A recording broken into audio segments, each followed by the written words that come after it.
But how about we have history repeat itself the way it did under Ronald Reagan, who crushed the Soviet Union economically and did, in fact, supply enormous amount of weapons all over the world to the enemies of the Soviet Union, whether it was in Angola in Africa, whether it was in the Middle East, whether it was in Afghanistan, wherever the Soviets were, Reagan would put up opposition to him. And it's a funny thing, it didn't create World War III. Now, I'm a little concerned about the Putin wing of the Republican Party, the Putin wing of the media, and the Putin wing of the Democrat Party. Biden is a disaster. He's weak. He's not doing the things that are needed for the Ukrainians to win. And this is what's bothering me. Why is it that the Ukrainians have to lose? Why is it that the Ukrainians have to have their cities destroyed? Why is it that we're all sitting and just waiting for the Russians to go in and take out Kiev and kill their president? Why is that? I've never seen anything like this in my life. They want MiG-29s. That's what their pilots are used to flying. We and our allies can give them MiG-29s. They want some F-16s that they've flown. It's our oldest jet, but our most ubiquitous. We should give them some F-16s to fly.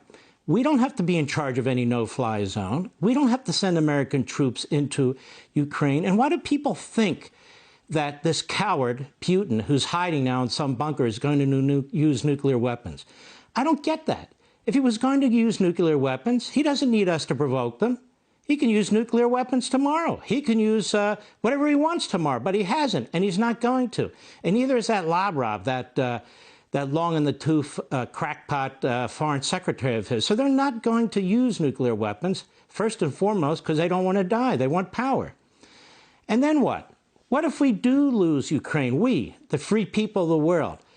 What? He may go into Poland. He may go into other countries along there. What are we going to do then? Then he has a head of steam. Then he brings in NATO. So Ukraine is critical to the American people. Ukraine is critical, period. These people need more javelins. They need more drones. They need those fighter jets. And they may be able to stop Putin. Now, what if Putin stopped? What happens to him then? Then he doesn't get the empire he wants. Why is it assumed he'll lash out? Maybe the people there will lash out. Maybe Lindsey Graham, who I happen to agree with 100%, is correct. Some general, somebody will step out and tap him on the shoulder or tap him some other way and move Putin out of the way. I was on my own show Sunday night, Life, Liberty, and Levin, with Commander Richard Kemp of the British forces at one point in Afghanistan. He said, I don't understand this argument about Putin. Don't take out Putin. It'd be the first time in the history of war where we didn't try to take out the leader of a country like that. By the way, nicely to put Putin over my head. I hope he doesn't stab me in the top of my head. But anyway, so here's the thing.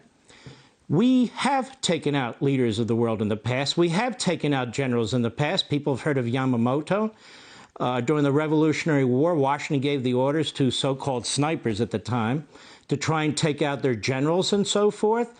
Putin is hiding, but Putin has a hit out on the president of Ukraine. He's got his Wagner group, which is a bunch of thugs. He's got the Chechens. Their hit groups are out. There have been 3 attempts on Zelensky. So I think what Lindsey Graham has said, what you've said, what I've been saying on my radio show, isn't controversial at all. What's happened is the language and the debate has been controlled by the Putin wing of our society.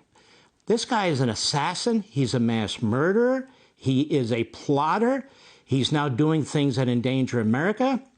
And China's thrilled. China wants a weak NATO. China wants, China has much more powerful military at this point than Russia does. They've got an economy that's multiple times the size of Russia. So when they hear people in our country shaking in their boots, what we need is prudence. We need to be smart. We need to be wise and so forth, not rush into a war situation.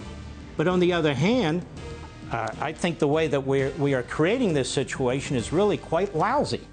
Putin is not a 10-foot-tall Amazon. Want to see more Mark Levin? Go to levintv.com and subscribe now.